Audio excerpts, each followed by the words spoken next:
Hey YouTube, Warbles on a lot here. Outsiders and First Dog on the Moon is about to start. I don't know whether I'll be able to upload this today because yesterday at midday, while I was watching a movie on the Nokia 6120 Classic Telstra prepaid phone, I had a loss of the link, and when I tried to go back in there I got the error message that says Telstra Big Pond mobile services temporarily unavailable.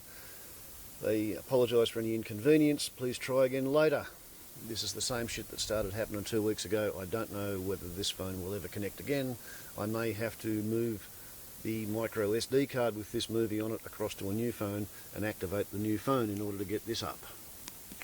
Paula Mathewson, Editor-at-Large of the Canberra Times, Jack Waterford, a National Affairs Correspondent for Crikey, Bernard Keane, and a very good morning to you all. Good morning, Jonathan. Oh, how lovely I can hear you too. It's I'm not one of my technical KPIs this morning. By the wonders of technology, you can hear it loud and clear. We're all joined together in the Ethernet.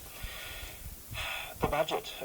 Bernard, there was a rather a nice piece by Michelle Grattan last week in the conversation, which you may or may not have caught up with, but she wonders at this process which the government seems to have undergone of drifting towards a certain sort of ideological purity, and that we've seen it in the post-budget process, and that one-time moderates of the like of, say, the Treasurer, of perhaps the Education Minister, are now real hardliners. And perhaps the message is getting a bit beyond what the population will stomach. Do you have a sense of that? Well, let's go back 6 months and recall that the big concern about the Abbott government was it was going to be Fraser Redux. It was not going to be hardline enough. And people like me certainly were on the barricades, being watchful about the extent to which Tony Abbott would actually demonstrate he had some mettle when it came to reducing the size of government and actually doing something about the age of entitlement, which was a Joe Hockey creation. Joe Hockey created this that speech way back. Off in London, and then of course when he got into big trouble, so I'm talking about Europe, but but it sort of morphed into a generic sort of concept by which this government was going to navigate itself. And those concerns about them not being rigorous enough have, of course, long since been banished by the idea that they're being too hard line, and that's the cause of all their woes. Now, I tend to think actually the problem is less that they're too hard line than that the preparation and then the communicating of what they're doing is profoundly flawed. I mean, each of the measures that they're in trouble for at the moment, I think, could have been sold to the electorate, but A, not all at once, and B, if they actually had a broad, coherent strategy about what they were trying to do, and they actually communicated what they were trying to do much, much better with voters. I don't think voters actually have any sense of why they're trying to do things like a Medicare co-payment, partly because the government has had 3 or 4 different stories about what they're actually trying to do with the damn thing. Well, Paul, that's a really interesting example of the fumble communication, because you've got this broad narrative, to use that word, about pulling in expense, about returning money to pay debt and deficit. And yet with the Medicare co-payment we have this rather bizarre medical research thing which it's funding, which in some way, that diverts that message entirely, I would have thought. Yes, it's all a bit too cute by half. The government obviously got the collywobbles towards the end of the preparation of the budget and decided that some of the hits were so hard that they need to give them sweeteners. That's with inverted commas. I had my fingers in the air. So they then connected the excise increase with petrol for road building and a Medicare levy with this research thing. But it has just been created all of this internal contradiction within the budget itself. I guess for me the interesting thing is the Essential media poll that came out at the beginning of this week, which said that prior to the budget, about 8% of people thought the budget would be good for them, and that's now about 18 or something, or 13. So a few people are relieved, but only 28% of people thought the budget would be good for the economy before the budget. Now 40% do. Now that's the little bit of silver lining in the cloud for the government. If they can build on that, they might be able to get away with it, but we're yet to see. It seems, Jack, to point to our essential masochism, that we want this sternness. Yes, but I think just going back to a point you're making earlier, John, about moderates and whatnot, often seeming the most immoderate in that. There's a history to this. When John Howard came in 1996, most of the spending ministers, the ones who were made to do the big cuts in the black hole budget and so forth, were the party's senior moderates. So there was Amanda Vanstone, wet as anything, but defending draconian education cuts. There was Phil Ruddock, who at that stage was the Liberals' liberal, doing awful things in immigration. There was Michael Woolridge in health and so forth. And by the time all of that process was over, all of those people had been sort of turned into reasonably hardline politicians. But in Cabinet, they copped it all the time from their colleagues, particularly Costello, who basically accused them of being soft and wet and is this all you've got and so forth like that, in a way that, if you like, made it even more difficult for these people to join the main fairly hardline fold. So there's an internal pressure to be tougher than thou. Yes. Is that what we're seeing, Bernard? I mean, we have historic moderates of the like of Hockey, the like of Pine, being anything but that right now. Well, the definition of moderate has changed a bit. I mean, Joe Hockey has always been a socially liberal kind of guy. I won't go right back to Isaac. Conservative. But in terms of economics, Joe's never been a softie. Who's running the social services portfolio? Well, you know, the hardliner's hardliner, Ken Andrews. So that dynamic, and I'm not sure what camp Peter Dutton falls into, but I'm not sure he's sort of happily put him into any sort of moderate camp. This is a bloke who's now health minister, who walked out of the apology to the stolen generations back in early 2008. So I'm not quite sure that dynamic's playing out anymore. I think the government's budget problems and this whole dynamic comes down to a two-part thing. The government had sort of two key goals in all this. One was to convince voters that there was a budget emergency, which there isn't, but they've managed to convince voters that there is, and that's been a success on the part of Hockey and Coleman.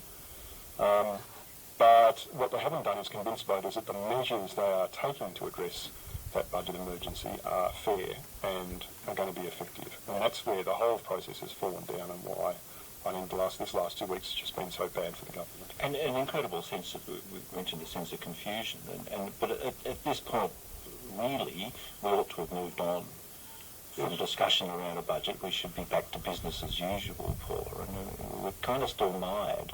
And that's going to play for months, because now we introduce the whole notion of actually getting this stuff through the Parliament. And I think that's probably the reason why we're all focused on how the Senate will change once once the numbers change, with Clive Palmer and what have you in the crossbench having a new balance of power, although in some permutations the Greens could still also have the balance of power. So there's still the angst that's bubbling along, and then the question of how much of this will actually be delivered.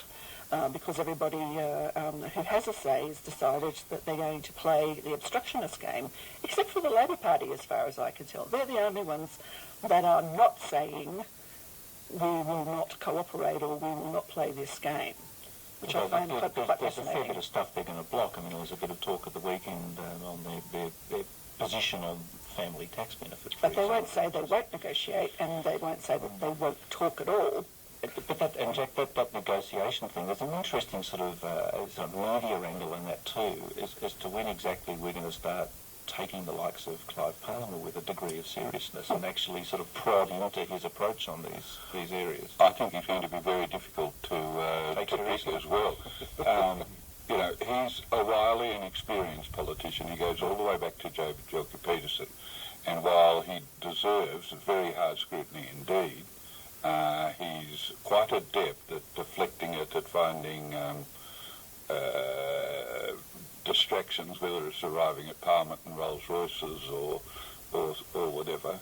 but he's also quite wily in the sense that he's preserving his negotiating position right to the last. The assumption, too, that his colleagues are going to go along with him automatically is yet to be tested. Yes, and Bernard, there's that public approach to Palmer, and we were all happy to play along with the Rolls-Royce gag and all that sort of stuff, but the way in which the government's dealing with him too, it seems to be, at least publicly, a bit of an air of patronising put down, perhaps. I mean, is it more sophisticated behind the scenes? Look, I think during the week we had Clive Palmer asking a question of Joe Hockey, and Joe Hockey giving him a very condescending reply in Parliament. I'm not sure that would have gone down particularly well within the Coalition Brains Trust. I mean, they do need to get Palmer on side. I mean, let's not forget one of the chief aids for the government in the process of dealing with Palmer is that they've got the Australian remorselessly beating up on Clive about his business deals. The Australian's acting as the government's enforcer in this. I mean, I think Clive knows that if he starts cooperating with the government a bit more, then the level of those allegedly forensic analyses of his business activities from the Australian is going to drop off. So it'll be, in a sense, a business decision for Clive as to what point he trades off getting constantly beaten up by the national broadsheet. Since you mentioned the Australian too, I mean, they're playing a really interesting game in all of this. I mean, they are the other voice of the government.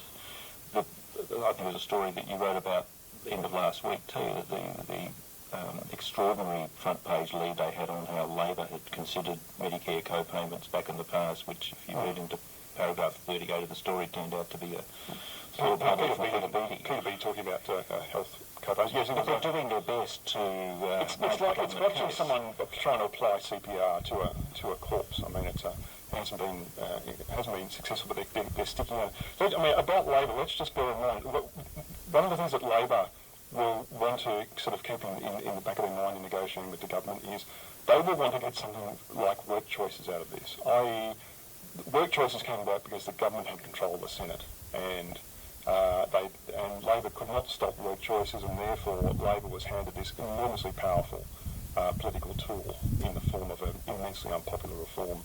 Labor would love something to get through this budget process, like the Medicare co-payments, that will be a permanent reminder to voters of something that they hate about this government.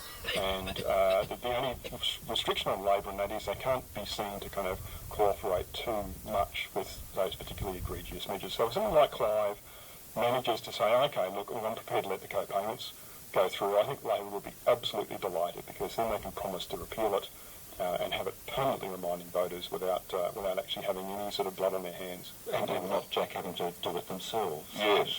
Yes, I think Labor also is still a little bit squeamish. I mean, we're a long way past 1975, but doing something that could be said to block supply. So, they're acting with deep concern on individual measures and so forth like that. They haven't actually become the obstructionist quite that just flatly refuses to discuss anything. They can safely perhaps leave that to others at the moment. I mean, and Paul, as you mentioned that polling before, the public sentiment around the budget seems to be reasonably accommodating, which kind of makes surprising why it's proving so difficult if there's a fair bit of public sentiment which accepts what's being done. Yeah. You'd think in a sort of a way that the government would now be wanting to move on. Of course they've got to get it through the Senate, but there's been many a time before when budgets have been absolutely lead balloons, and the conversation has changed. The last Howard budget, for example, had very little political impact at all. It was calculated to have massive impact, but when the government realised it wasn't going to get any traction from it, within a fortnight they were talking about different things altogether. I mean, this is the problem, isn't it, Paula, with the Senate thing? It's going to keep this thing bubbling along. It's going to force this into the forefront, whether the government wants to move on or not. Absolutely, and that will be the measure of the Abbott government, whether they can, or whether Abbott can, as Howard did before him, repair the situation and move on. I know talk about leadership is just fanciful at this stage. I know, that's right. It must almost be time for Tony to be stabbed, according to Bob.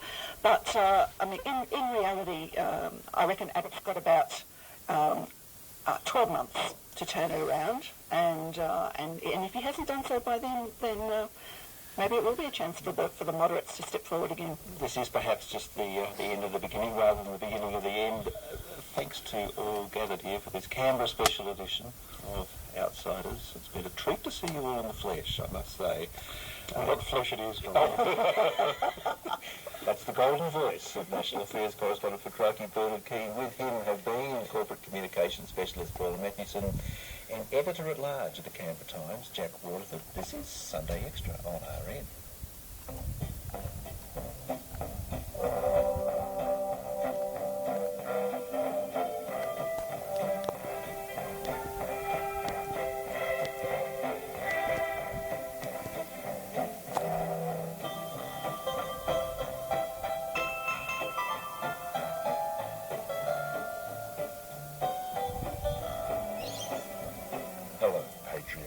Welcome to First Dog on the Moon's Guide to Modern Living. I'm Walkley Award-winning cartoonist for The Guardian, First Dog on the Moon. Imagine, if you will, a dark dystopian future.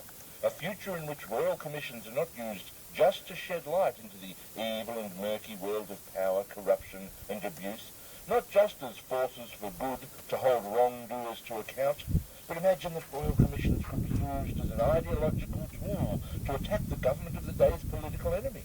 Don't laugh, it could happen. Let us travel to one such unlikely universe as today we take a trip through time. Come with me, listeners, and we shall turn our imaginations to 16 years in the future. It is the year 2030, and Emperor for Life, Anthony Albanese, has just beamed an announcement in the form of a digitised infoblast from his imperial palace in Marrickville. It's gone directly into the Google skull implant in every Australian's brainstem, so the information streams across their corneas into every citizen's consciousness. Here is the announcement. Hi there, Australia. I'm Emperor Albo. Today I want to announce that our very own cyber judiciary will be undertaking a royal commission. It's into asylum seeker detention, specifically the dates being from October 2013 to June 2014. I think we can all agree it was awful, and also we weren't in government at the time. To head up this royal commission into mandatory detention, I have appointed one of our most distinguished jurists and Australians. I'm speaking, of course, of the head of the Human Rights Commission and Lord High Executioner, Julian Burnside. Well, actually, it's just a hologram of Julian Burnside. And, all right, we couldn't get the hologram thing to work properly, so today, Brian Doodleflaps, who's a tawny frogmouth from Queanbeyan in New South Wales, will be playing the role of the hologram of Julian Burnside. Over to you, Julian. Thank you, Your Majesty. Hello, everyone. I'm a hologram of Julian Burnside, and I hereby declare this Royal Commission into Asylum Seeker Detention open. Now, just to recap, Australia had previously only been fiercely cruel to its indigenous population, its poor, aged and mentally ill, and yet we suddenly started locking up asylum seekers coming from other countries. It was completely unexpected.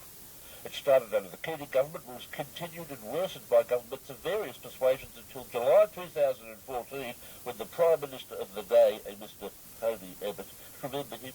He was involved in a tragic and dreadful industrial incident. Prime Minister Abbott's reign came to an abrupt end when he fell into a vat of angry doctors' wives during a photo opportunity. Even though he was wearing a fluoro safety vest, it turned out his hard hat was a pretend Peppa Pig one he bought at the ABC shop, and he was never seen again.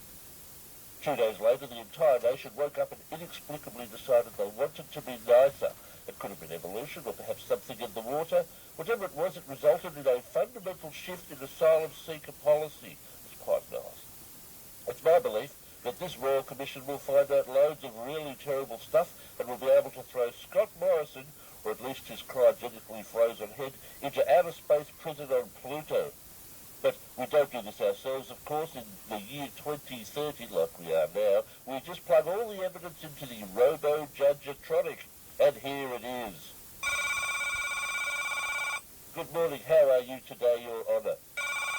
Very good. Now, the evidence, it's all Scott Morrison's presses and statements to Parliament, all the self-serving government reports and a bunch of stuff from the UN and Amnesty, also 180 million angry tweets and Facebook likes, hundreds of letters and pictures drawn by tiny kiddies of fences and ships and guards and schools they're not allowed to attend. Now I feed it all into the robo-judge, and then I push this button and... we have a verdict. See, it's much quicker these days. All right, here it is. I'll just read it. The findings for the Royal Commission into Mandatory Detention. It says, good heavens, an entire nation of pliant dupes ruled by a cruel pack of smug, xenophobic swindlers. It must have been awful. I can't imagine how it happened in the first place, but never let it happen again. I could have said it better myself. Clearly the system works. I'm the hologram of Julian Burnside. This has been First Dog on the News Guide to Modern Living, proudly brought to you by the First Dog on the News Institute.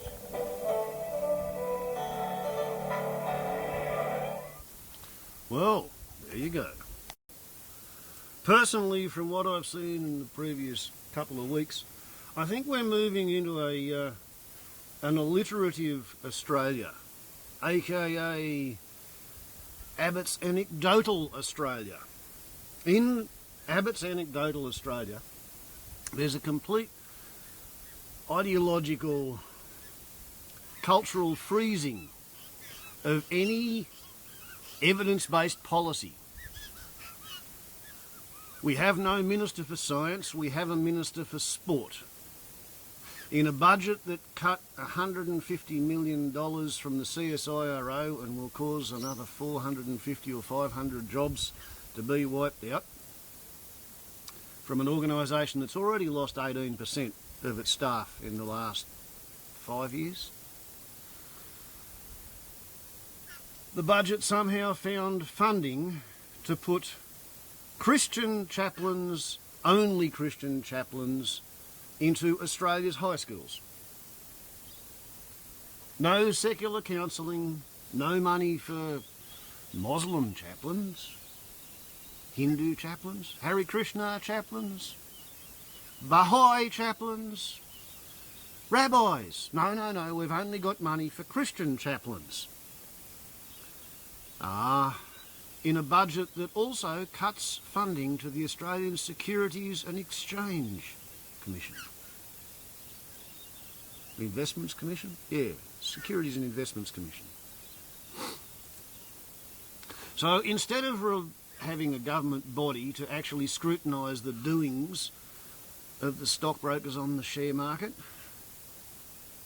to surveil the system and make sure that there's no insider trading going on among the big business mates of the Liberal Party, we're going to rely on whistleblowers.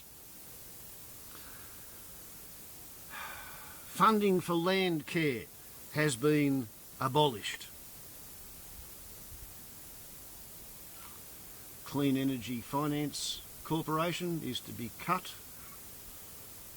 Renewable energy target is to be revised down from only 20% because the presence of solar panels on people's roofs cuts into the profits that the coal-fired power generators are able to make.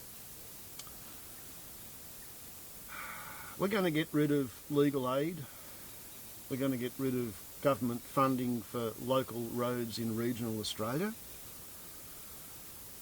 We're going to stop services for youth counselling and for suicide prevention units. In a country where suicide is the leading cause of death for all males 14 to 44. This is the same budget that cuts unemployment for 6 months for anybody under 30 unless they're enrolled in a course that's just had its funding cut from the technical and further education system. And all this is being justified at every turn, any time any media commentator questions the relevant government official, not by evidence, not by research, not by data, not by analysis, but by anecdote. Oh yes, well I remember back when I was young and having a job gave me a reason to live because, you know, you've got to live for working, you know, and I just think, I haven't got any figures and no research and no data and I just think it's an ideological position, you see. I just think that Australia would be a better place if all those people were made to do something.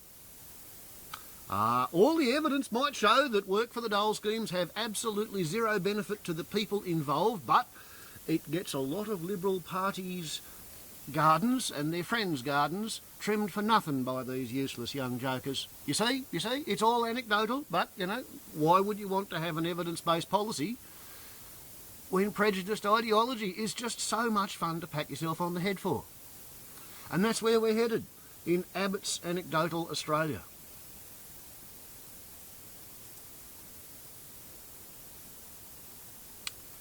Nothing further to be said, really. Wobbles on a lot to YouTube. Ciao.